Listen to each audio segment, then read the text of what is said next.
Kung ikaw ay nasa BPO, ikaw ay may hawak na retail or telco account, gusto mo nang maging freelancer, listen to this. Ang kagandahan pag galing ka sa BPO is marunong ka na ng one dispatch. Hindi mo masiguro naiisip na yun yung ginagawa mo but you're actually doing it. Number 2, explaining to customers different types of products. And nandun ka sa in-between, medyo techy na medyo customer support yung hawak. Tapos eto na nga, gusto mo maging freelancer. We might be able to help you out. We have a class that's dedicated to those who wants to learn e-commerce virtual assistance. Coverage ng class is how to be a virtual assistant for e-commerce, setting up ads for e-commerce, how to convert leads, bakit nga ba importante yung conversion, Amazon Virtual Assistants kasama dito sa class na to. SMM for e-commerce kasama din dito sa class na to. Paano nga ba makaiwas sa budol kasama sa class na to?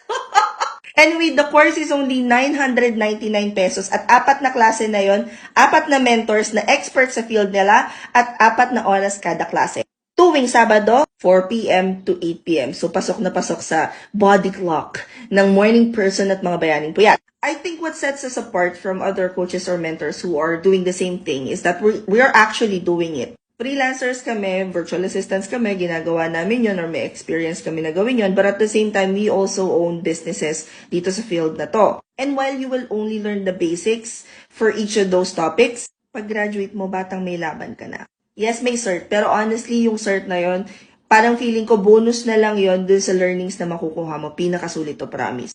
Pero biro, hindi yan budol. Kung gusto mo mag-enroll, click mo lang tong link sa bio ko. Zero to Ecom, 999. Pag clinic mo yung Zero to Ecom na yan, lalabas na yung form. Nandun na lahat ng information na kailangan mo malaman about the training, including schedules. Diyan mo na rin i-upload yung proof of payment mo. Kung nasa point ka ng buhay mo na undecided ka kung mag-RTO ka ba or magta-transition ka na to freelancing, then this training might help you out. Mag-enroll ka na. Comment any questions you guys have about working from home, follow for more work from home chismis. Bye!